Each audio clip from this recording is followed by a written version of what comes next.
Welcome to the channel. ఎలా ఉన్నారు అందరూ? నేను చాలా బాగున్నాను. ఈ వీడియోలో మనం వెడ్డింగ్కి కోకోనట్ డెకరేషన్ చేస్తారు కదా, సో అది ఓన్గా ఎలా చేసుకోవాలో మనం ఇప్పుడు చూద్దాము. నేను ఆల్రెడీ ఒకటి డెకరేషన్ చేసి పెట్టి ఉన్నాను. ఇప్పుడు ఇంకొకటి మీకోసం సపరేట్గా ఇంకోటి తీసుకొని డెకరేషన్ చేసి చూపిస్తాను మీకు. డిఫరెంట్ వేస్లో చేసి చూద్దాము. ఇప్పుడు చూస్తున్నారు కదా, దీంట్లో మనం వెంకటేశ్వర స్వామిని మనం అనుకున్నాము. సో చెంకు చక్రనామం అనేది మనం డెకరేట్ చేసాము. ఇప్పుడు కొత్తగా మనం ఏం చేద్దామంటే వేరే ఇంకొక మెథడ్లో మనం అనేది డెకరేట్ చేసుకుందాము. సో లోకి వెళ్ళిపోదాం రండి. ఫస్ట్ డెకరేషన్కి కావాల్సినవి అన్నీ ఫస్ట్ ఒకసారి సెట్ చేసేసుకుందాము. దాని తర్వాత మనం ఈ డెకరేషన్ అనేది స్టార్ట్ చేద్దాం. ఫస్ట్ మనం కొబ్బరికాయకి గ్రీన్ కలర్ పెయింటింగ్ వేద్దాము. కొబ్బరికాయ అనేది మంచిగా నీట్గా ఉన్నది తీసుకుంటే మనకి పెయింటింగ్ కూడా మంచిగా కనిపిస్తుంది. సో నేను ఇది తీసుకున్నాను. సో ఇక్కడ ఫస్ట్ గ్రీన్ కలర్ పెయింటింగ్ వేసేద్దాము. మొత్తం కంప్లీట్గా రౌండ్గా ఫస్ట్ వన్ సైడ్ వేసుకుందాము. వన్ సైడ్ వేసుకున్న తర్వాత ఒక 5 minutes తర్వాత అనదర్ సైడ్ కూడా వేసేసుకుందాము.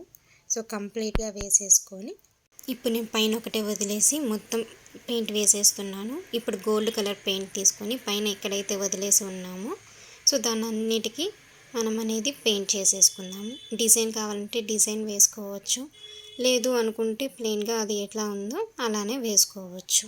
ఇక్కడ గోల్డ్ కలర్ పెయింటింగ్ అన్నది మొత్తం కంప్లీట్గా వేసేసుకుంటున్నాను పైన ఉన్న కాడతో సహా. ఇప్పుడు ఒక 5 minutes ఆరాక నేను ఇక్కడ డిజైన్ అన్నది వేసుకుంటున్నాను. నేను ఆల్రెడీ వెంకటేశ్వర స్వామి నామాలు డ్రా చేసేసి ఉన్నాను. సో ఇక్కడ ఏంటంటే హార్ట్ షేప్ ట్రై చేస్తున్నాను. ఫస్ట్ మీకు రాదు అనుకుంటే పెన్సిల్తో డ్రా చేసుకొని ఫస్ట్, దెన్ ఆ తర్వాత మనమే పెయింటింగ్ బ్రష్తో అన్నది డ్రా చేద్దాము. ఇక్కడ నేను డైరెక్ట్గా పెయింటింగ్ బ్రష్తోనే డ్రా చేసేస్తున్నాను, నాకు అలవాటు ఉంది కాబట్టి. సో లోపల కూడా కంప్లీట్గా కలర్ అన్నది ఇచ్చేద్దాము. ఆ తర్వాత మనమే మొత్తం కంప్లీట్గా సైడ్స్ అన్నీ అడ్జస్ట్ చేసుకొని చూసుకుందాము. ఇవన్నీ చేసేసుకున్న తర్వాత ఇప్పుడు వన్ సైడ్ గ్లూ పెట్టుకొని ఒక షేప్ గీసుకుని ఆ అవుటర్ అన్నది గీసుకుందాము. అది గీసుకున్న తర్వాత రాళ్ళ స్టోన్ అన్నది ఇక్కడ అంటిస్తున్నాను. నేను వన్ సైడ్ అన్నది అంటిస్తున్నాను. నీట్గా మొత్తం అంటించేసుకుందాము. సో ఇక్కడ నేను అబ్జర్వ్ చేసింది ఏంటంటే, ఇక్కడ చూడండి, నేను అదర్ సైడ్ అన్నది నేను గ్లూ పెట్టట్లేదు, పెట్టకుండానే అది అన్నది అంటుకుంటుంది. మేబీ అది నాకు అంటుకుంటుందో ఏమో తెలీదు. సో మీరు ఒకసారి ట్రై చేయండి, బాగా అంటుకుంటుంది. గ్లూ కూడా అవసరం లేదు, ఇంకా మనకి డైరెక్ట్గా దాంతోనే అంటుకోవచ్చు. ఇక్కడ బాల్ చైన్ అన్నది తీసుకున్నాను. సో ఇంకొక లేయర్గా నేను అన్నది వేస్తున్నాను. అవుటర్ సైడ్ మొత్తం కంప్లీట్గా వేసేస్తున్నాను. దీనికైతే నేనైతే గ్లూ అన్నదే పెట్టలేదు, మీరు చూసారంటే గమనించవచ్చు. మొత్తం ఇంకా అదన్నది కంప్లీట్గా తీసుకుంటున్నాను.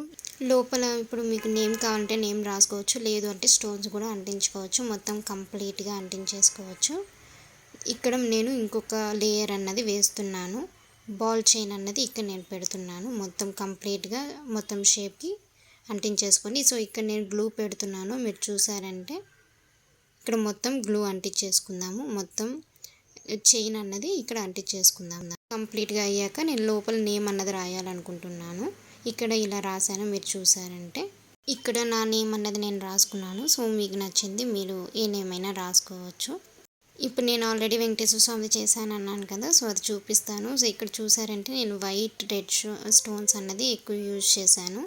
సో ఇక్కడ నేను దేనికి గ్లూ పెట్టలేదండి, మొత్తం అన్నిటికీ పెయింట్ వేసి ఇంకా దాంతోనే నేను స్టోన్స్ అన్నవి అంటించేసాను.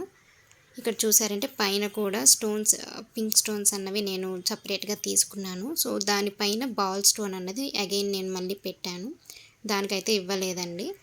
మొత్తం కంప్లీట్గా పెట్టేసుకొని సో శంకు చక్రనామాలు దీనికైతే నేను ముందుగా పెన్సిల్తో గీసుకున్నానండి. సో ఇదండి వీడియో.